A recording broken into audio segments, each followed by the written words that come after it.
Hola, sean bienvenidos a un nuevo capítulo de teología. Vamos a hablar acerca del canon de la Sagrada Escritura, ya que fue uno de los temas recurrentes o una de las preguntas que surgían en el tema de la Sagrada Escritura, ¿verdad? Así que comenzamos. Bien, canon, ya esto es para recordar un poquito. La palabra canon viene del griego y significaba que era una caña recta que servía para sostener algo de forma derecha, es decir, algo que se sostuviera rectamente. Entonces, ya traducido, es una norma, es una regla o es un criterio para determinar si algo está recto o está incorrecto, ¿verdad? Es decir, verdadero o falso. ¿Quiénes hicieron el canon o quiénes fijaron los libros que iban a estar en la Sagrada Escritura? Pues cuando mueren los apóstoles y se escribe el último libro de la Biblia, en este caso Apocalipsis, con la muerte de Juan, finales del siglo I de nuestra época, año 90 en adelante, pues se da la necesidad de establecer una regla, ¿verdad? De decir estos libros son los verdaderos. Entonces, la primera vez que se utiliza la palabra canónico es en el concilio de la Odisea de Frigia en el año 360 después de Cristo. Los sacerdotes reunidos en comunión, es decir, reunidos siendo una sola iglesia, pues dicen, vamos a ver qué libros son los que son los verdaderos, ¿verdad? Y intentar clasificarlos de esa forma. Y las primeras directrices que se dan acerca de esto son en el año 393, ya en África, ¿verdad? En el concilio de Hipona. Así que conforme va pasando el tiempo, se van dando nuevas pautas, hasta que se cierra este canon en el concilio de Trento en el año 1546, justamente después de que Lutero viniera a hacer lo de la reforma. Entonces, ahí es donde ya se cierra definitivamente. Estos son los libros, ¿verdad? Ya vimos que Lutero hizo lo que hizo y pues ya sabemos la historia, ¿verdad? ¿Cuáles son los cánones existentes? Pues hay 4. El primero está el canon de los judíos, la Tanaj, que ya la conocemos. Luego está el canon de los protestantes o de los evangélicos, como les queramos llevar, que son los 39 libros de la Tanaj, igual que los judíos, y los 27 del Nuevo Testamento. Luego está el canon de los católicos, 46 y 27 para este caso, y está el canon de los ortodoxos. La iglesia ortodoxa son aquellas iglesias que son, pues, de Oriente, sobre todo la iglesia rusa, la iglesia de Oriente Medio, que son los que se separaron en cierta medida de la iglesia católica, pero mantienen muchas de las cosas que los católicos hacemos. Así que es la mismísima Biblia católica, por así decirlo.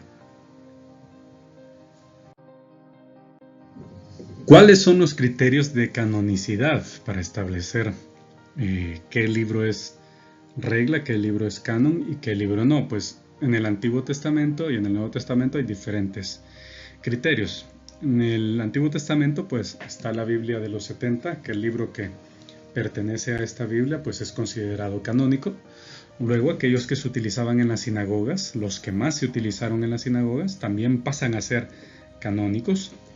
Y también aquellos que por alguna razón son citados en el Nuevo Testamento. Jesús, vivo ejemplo, empezando su ministerio, llegó a la sinagoga y le dieron, mejor dicho, el libro del profeta Isaías. Entonces ya hay libros que se mencionan ahí, ¿verdad? Así que ese sería de los criterios a tener en cuenta.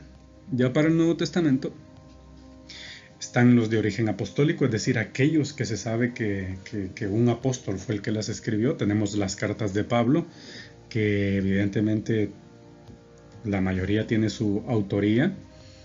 Luego está el uso litúrgico que hizo la iglesia de esos libros. Por ejemplo, era común reunirse los apóstoles con las demás personas y leer estas cartas, ¿verdad? Leer estos libros. También tenían que ser coherentes, no simplemente agarrar lo primero que viniera, sino que ver de qué forma reflejaban lo que en realidad pasó.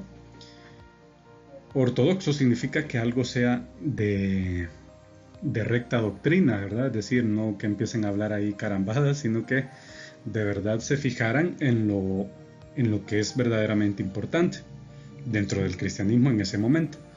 Y pues también todas aquellos libros que aparecían ya en los tiempos de los primeros cristianos, ¿verdad? Así que esos fueron los criterios.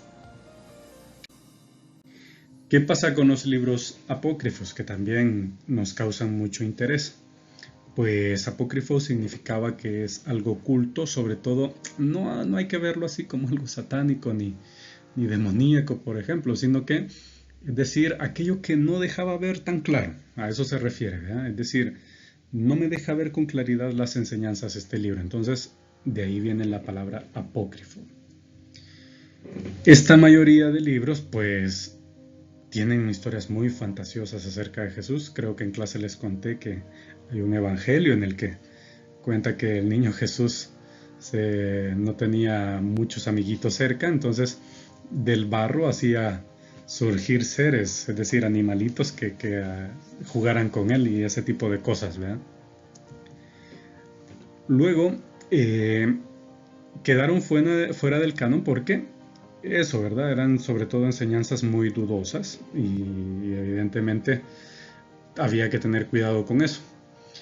Tenemos ejemplos, el Evangelio de María Magdalena, el Evangelio de Tomás, el de Santiago, pero fíjense que aún así la tradición católica ha tomado muchos datos de estos libros. Por ejemplo, nuestro departamento se llama Santa Ana porque se supone que la mamá de María se llamó Ana. En ningún libro de la Sagrada Escritura, del canon, dice que la mamá de María se llamaba Ana, pero en el Evangelio apócrifo de Santiago sí lo menciona.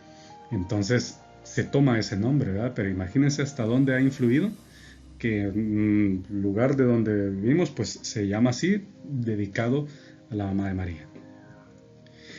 Y estos libros pues los escribían sobre todo por ganar un poquito de fama, ¿vean? Gente que quizás quería expresar ideas ya las camuflajeaba bajo el nombre de alguno de los apóstoles y eso es lo que pasaba. Muchísimas gracias, espero que haya sido de mucho provecho estas enseñanzas y será hasta la próxima.